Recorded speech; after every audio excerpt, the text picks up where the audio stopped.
Howdy, folks. My name is John Bailey, and I am the CDMO for Wellspring Digital, and you are listening to the Wellspring Digital Chat series, where we go out. We have a special ops team that goes out, and we basically kidnap some of the best marketers around. We put them in a secret location, a little bit of a rendition type thing. We grill them for about 20 minutes, get all the great information we need, and then we send them on their way. No one's harmed. It's really a very streamlined process. Um, I think it's clear to anyone that has watched any of these that I need help. So anyway, Ardath Albee is one of my go-to authorities on B2B marketing strategy. She understands today's B2B digital marketing landscape better than just about anyone I know. Ardath, welcome. Please take a moment to introduce yourself to these fine folks. Yeah, thanks so much for having me. I spend most of my time building personas and persona-driven content marketing strategies. So I spend a lot of time talking to my clients' customers and working with my clients' marketing teams to develop the programs that then activate these personas and drive their marketing programs and opportunities. So I've also spent quite a bit of time lately working around sales enablement. As some of you know, I served as interim VP of marketing for Modus, which is a sales enablement platform, for about a year during COVID. And so that helped kind of enlarge my vision of how we need to connect marketing and sales. So that's basically what I do every day. That's fantastic. And that's really what I want to kind of dive in here and get into this. But, I've been doing this digital marketing thing for, 20 plus years.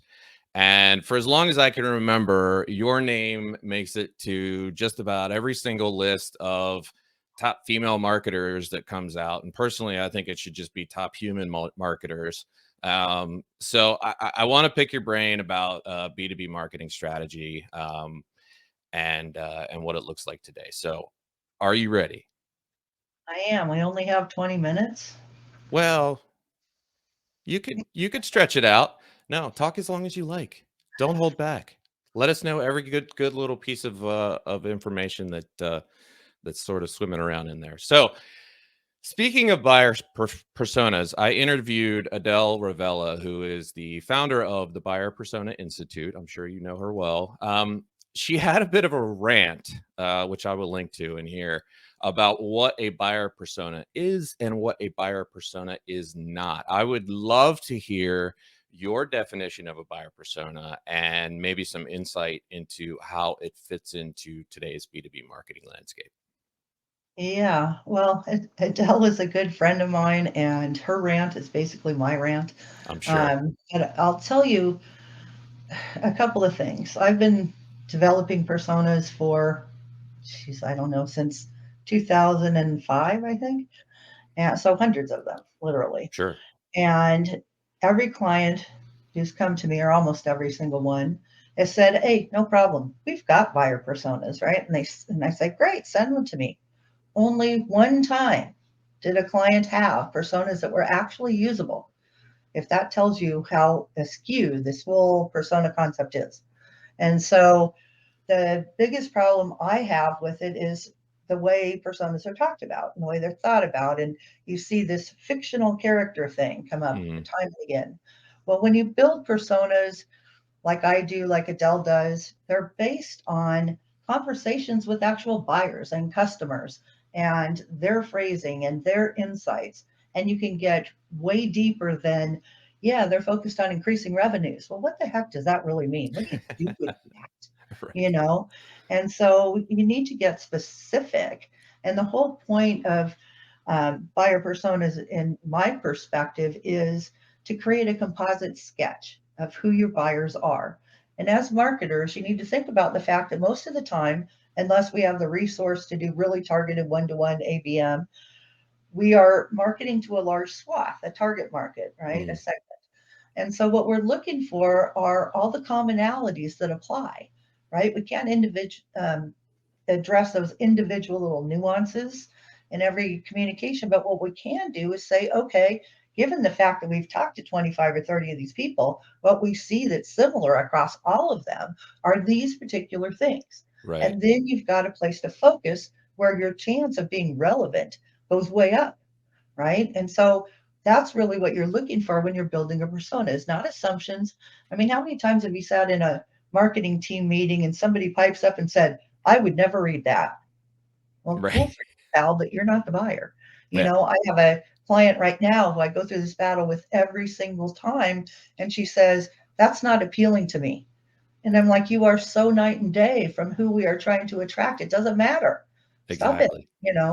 And so what people get off track with, I think, is they see this concept and they see the cute little templates, Mary Marketer and whatever, and all this demographic information and ridiculous stuff that you cannot use as a B2B marketer.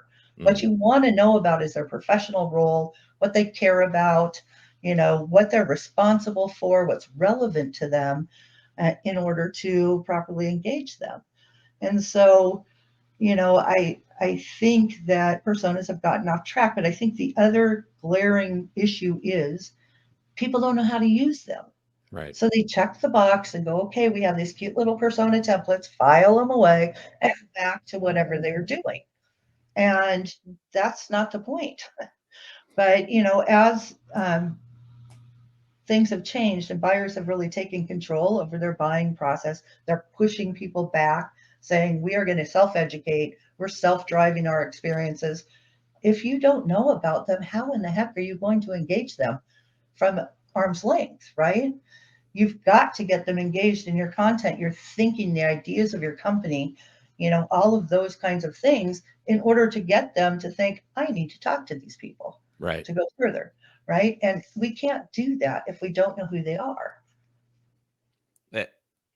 Your rant was delivered a bit less aggressively.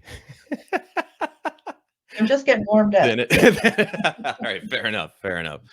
All right, so continuing on that kind of theme of buyers educating themselves, in a recent post on your blog, you talk about the need to banish BANT, BANT, which stands for budget, authority, need, and timing. There's a line in there that sums it all up for me, which is buyers will disqualify themselves if we make the right content and information available. Do you think B2B marketers are finally coming around to this idea? And as well, do B2B salespeople seem to be getting this? Yes and no. Right. Only it was that easy. Part of the problem is that the way marketing gets measured and the way we're graded on performance is totally in conflict with buyer relevance, right? It's not about the buyer, it's about this false number of qualified leads. So anybody who fills out a form is breathing, and we've got to stop it. I mean, it's report after report that comes out on buyer preferences. Their top complaint about marketing stuff is the sales pitch and the biased information, and that it's not relevant, it's not useful, it's not, it's high quality. Yeah, they all say, God, this is high quality content. It just has nothing to do with me.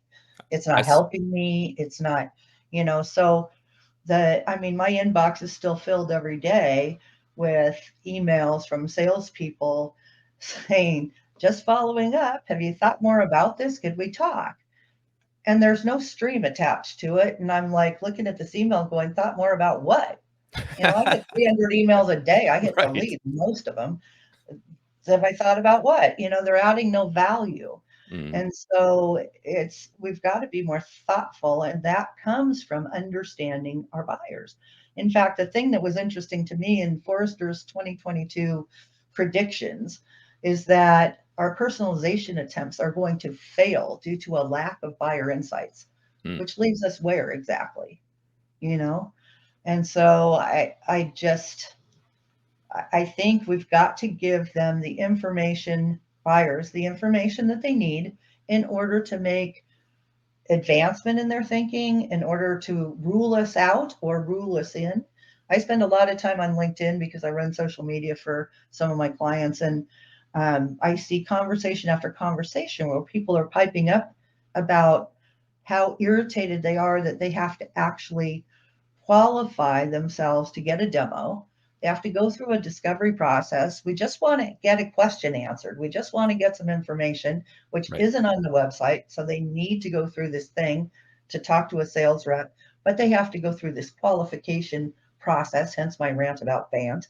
And it's not relevant to them because they're not there yet. And so I think one of the biggest things we need to understand is that we are starting too far ahead of our buyers. We Mm. assume they're all in market. They're all aware of their problem. They understand it. They need to solve it. They're committed to change. They are not. There's a huge bunch of stuff that has to go on, especially in B2B, where research has shown that a few years ago, there was like maybe a total of 17 interactions a buyer would have, including with sales and content marketing, whatever, on their way to purchase. It's now up to 27. Wow.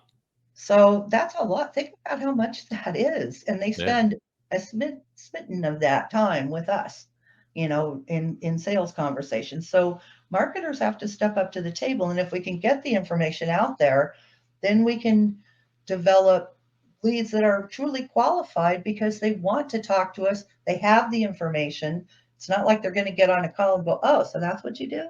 Yeah, never Mm. mind. Right. I'm over it. So, we're doing ourselves a disservice because we think the Holy Grail is getting that meeting when there's so much other stuff that has to take place.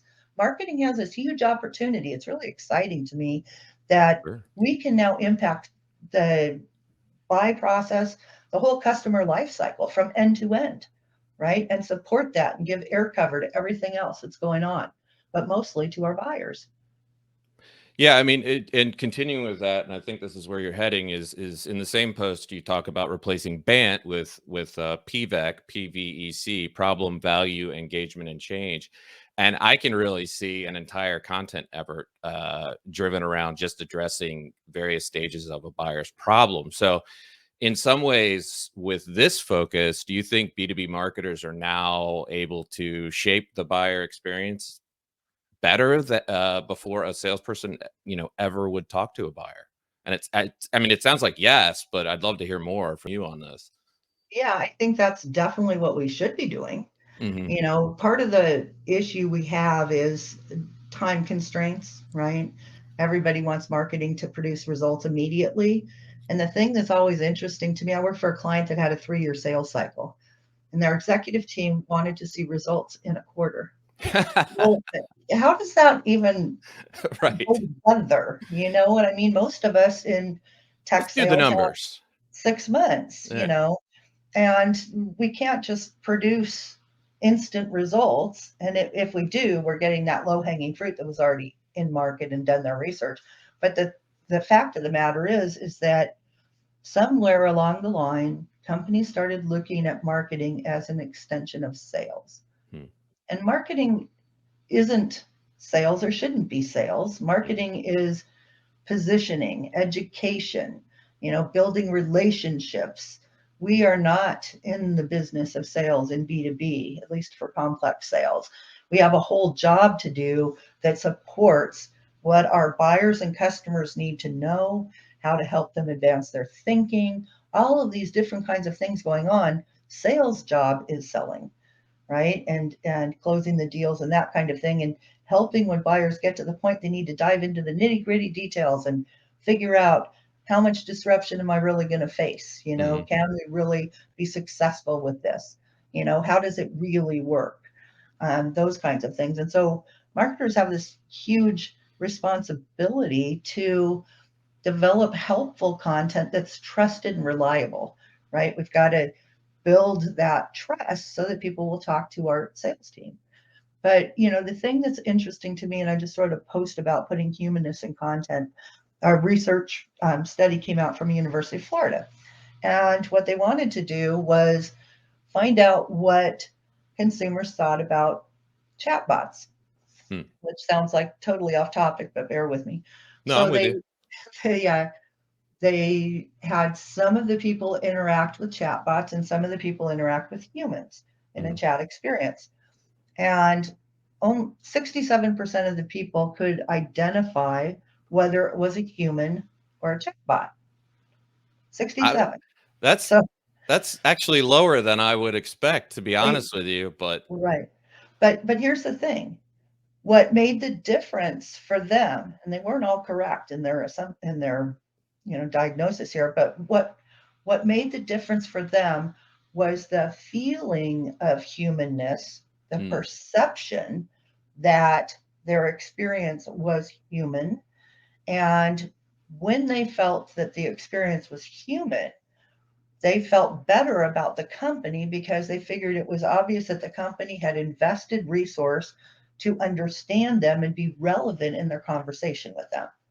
What a huge opportunity for us now that buyer experiences are self-driven digital, right? mhm. They're spending more time with content and online information, that if we can make that content feel human, right? That there's humans behind it and that it's more engaging to them, we have this chance to build trust.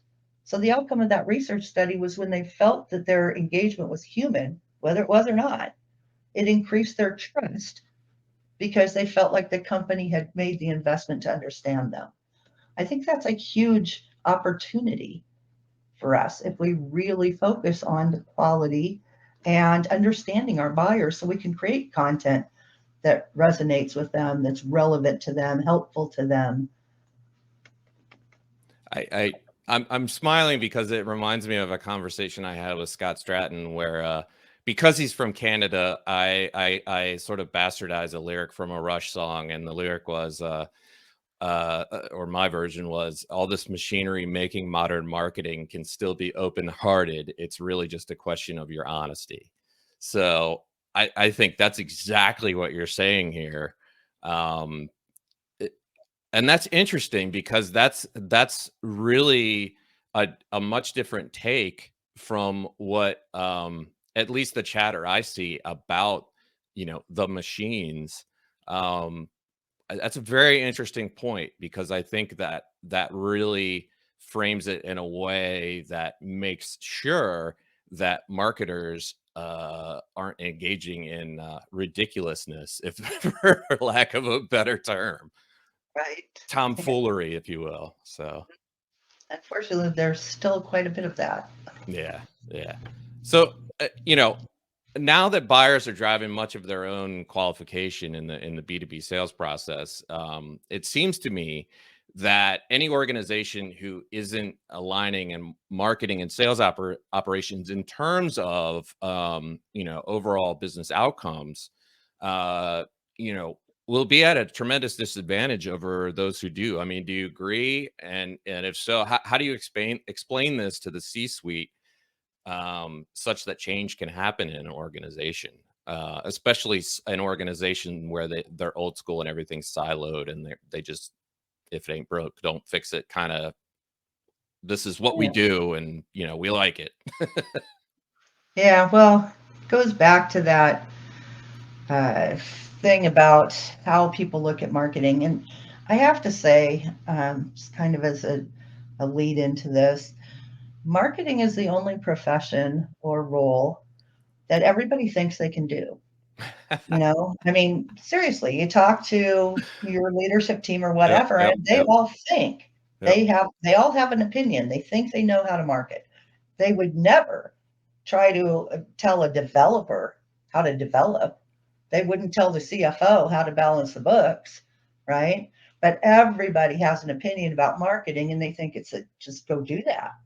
It's easy. What's your problem?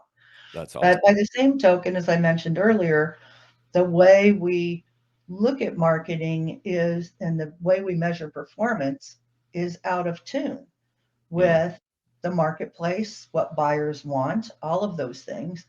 And, I wrote another post recently about why customer centric doesn't mean buyer driven. mm, And I had done a bunch of research, and customer centricity was first mentioned, I think, by Peter Drucker back in 1954. But it took until 1990 until it actually kind of became a thing, right? Right. The problem with it is we really messed it up.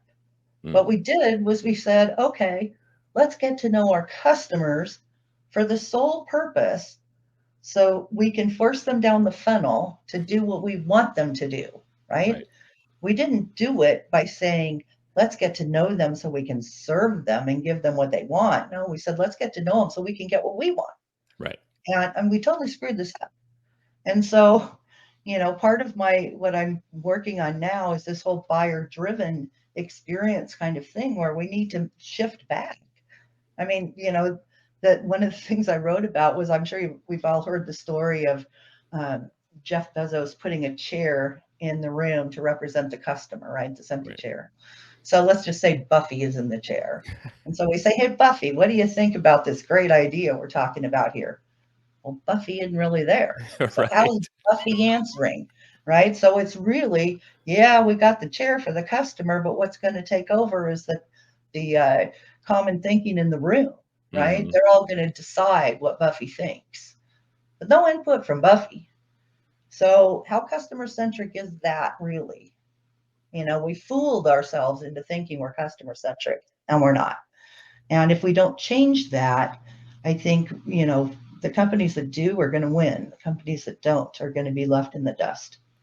It's if they do hear Buffy answer, then they've got some bigger problems to Well, deal there's that too. with. Sorry.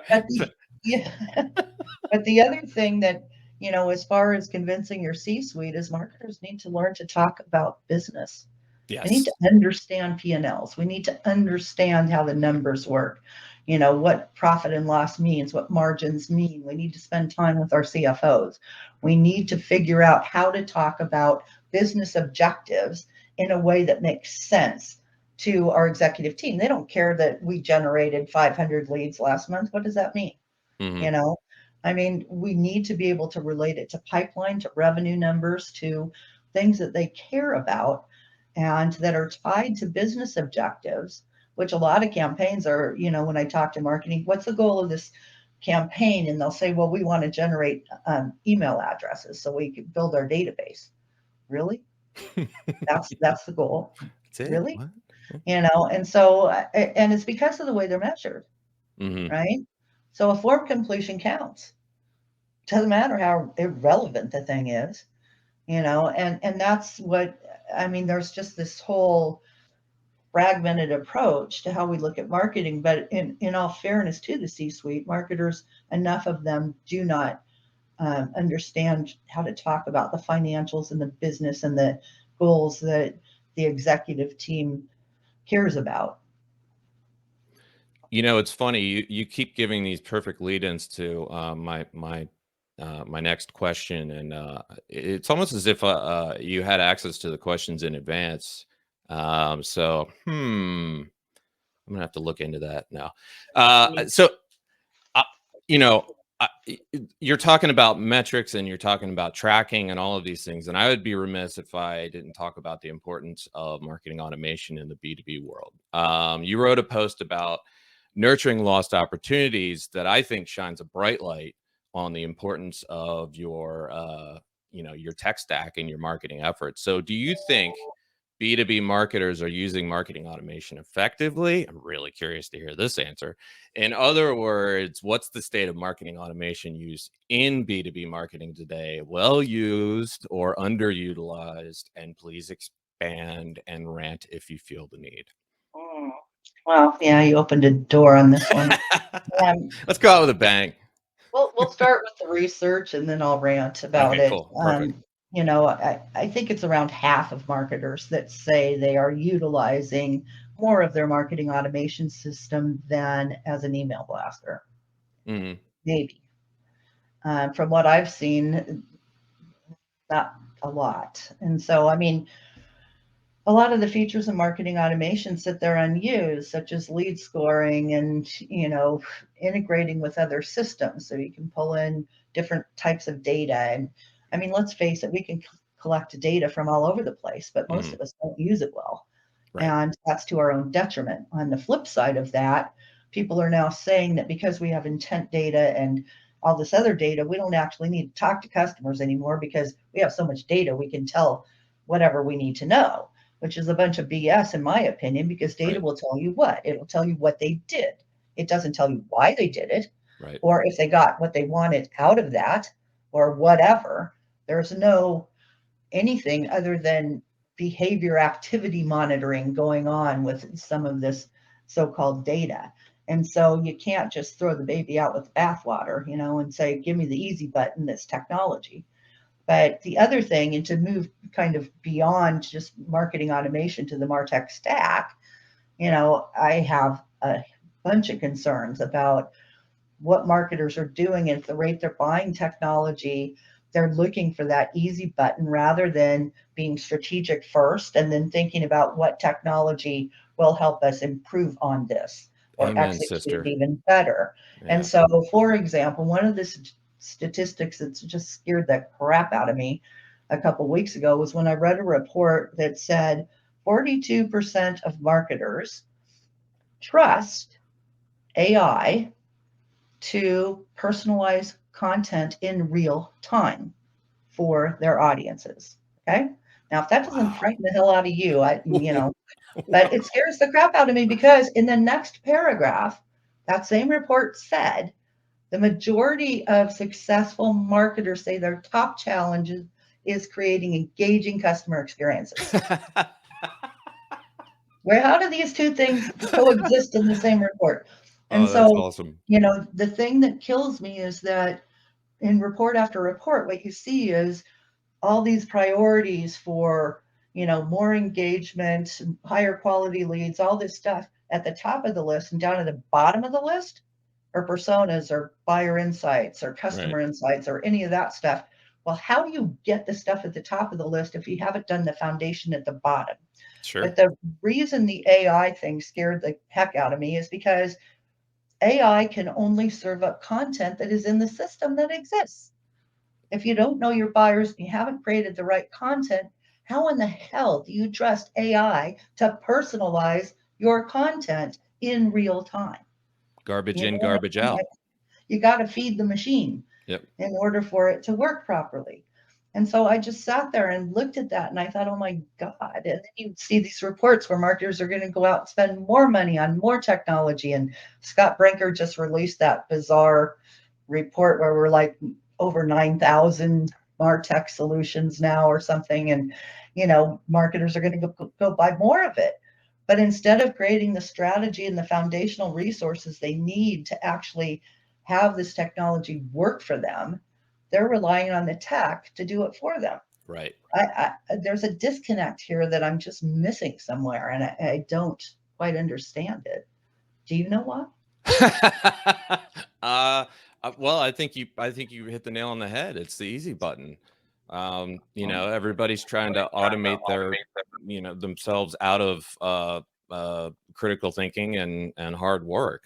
To some extent, I wonder if marketers, if the majority of marketers really know their buyers very well at all, um, because I think they have a slice of an idea of who their buyers are, but the complete picture is rarely ever there in my experience, which is scary. Well, I think that's true. And one example I'll share is I'm doing work for a company that didn't have the budget to create personas, but they wanted to create a nurture program. And so the way I tried to solve that was talking to a bunch of their executives, their sales team, their CEO, their, all kinds of people. I did like 25 internal interviews just to find out what they all knew about their buyers. Mm, The difference or the different opinions I got from one end of the company to the other were quite startling. yeah. Nobody could describe the buyer well, I shouldn't say nobody, two or three, describe the same buyer, but out of 25 interviews, so, and some of these people had constant date, like the sales executives and the sales team on the street, constant day-to-day exposure. So they were Yeah. they were closer. But then you get to others, product and marketing and the C-suite and what have you, and they're relating to buyers in a different way, right? When you think about who at your customers do your executives talk to versus who does your sales team or customer success team talk to, different people, Mm-hmm. right? That play different roles in the company. And so one of the things that is cool about personas is you can line up all these different perspectives and kind of see how you need to address them to bring everything together. Mm-hmm. When you're blind in a way, and you only talk to one set of people at a company because that's your role or whatever, then you think you know the whole story, but you don't. And so part of this thing where we rely too much on tribal knowledge or Mm-hmm. assumptions because we extrapolate from, well, my favorite customer, Gus, does it this way, so all of our customers must do that. Not Right. true. Never true. But so if we get into that thing, that's what causes the damage, right? Because we're not seeing it holistically. And that's a problem. I think we're all victims to the stories in our head. And I took I went through a sales seminar one time, and one of the main takeaways I took from that was check your stories, check the stories in your head, and match it against actual truth. Mm. And you'll often be quite surprised. Yeah, but the other thing that I wanted to mention too is I think there's for years, ever since I've been in marketing, there's been a discussion about sales and marketing alignment Hmm. forever.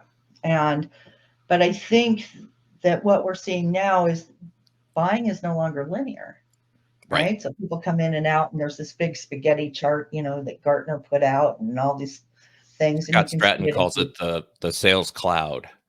Yeah. So, but here's the thing. I think marketing teams need to step up and be involved across the entire continuum of the Hmm. customer life cycle and need to support it. So we need to work in parallel with sales. No more handoff. The Yep. thing we forget is, we have these orchestrated processes from within our companies. Our buyers don't care. They Right. don't know whether, I mean, they Right. don't care. Oh, I'm in a Yep. marketing interaction. Now I'm in a sales interaction. Now it doesn't compute that way. So we need to be relevant no matter where they are, right? Yep. And so we need to work in parallel with our other teams, with our revenue ops teams, our sellers and our customer success and whatever. Instead of doing this thing with the handoff, because what happens with a handoff, right? There's a disconnect. And so marketing has nurtured a buyer this far, and they've learned, helped them learn all this information. Then they go, okay, sales, here you go. And then sales starts over and says, can you tell me what you're interested in? And it's like when you get passed around in a customer service Yeah. call, and every time you get a new rep, Yeah. they say, can you tell us your Yeah. problem? Or you go to a doctor and they send you to a specialist and you have to do it all over again, right? Uh, That's what we're doing in marketing and yep. sales. And it doesn't need to be that way. We need to work as a team. So it's not alignment, I think, anymore, given the change in buying. It's more like integration. Mm. We just need to work together. A- Amen, sister. I think that's a fair point to end things on. There's a ridiculous amount of great information in here, and I cannot wait to unleash it on the masses. So, Arda, thank you so much for doing this. Like I said, there's so much great stuff in here, and I really appreciate your time. Yeah, thanks so much for having me. It's fun. I could talk about this stuff all day long. Well, we'll have to do a part two. That'd be fun. Awesome. All right. Thanks.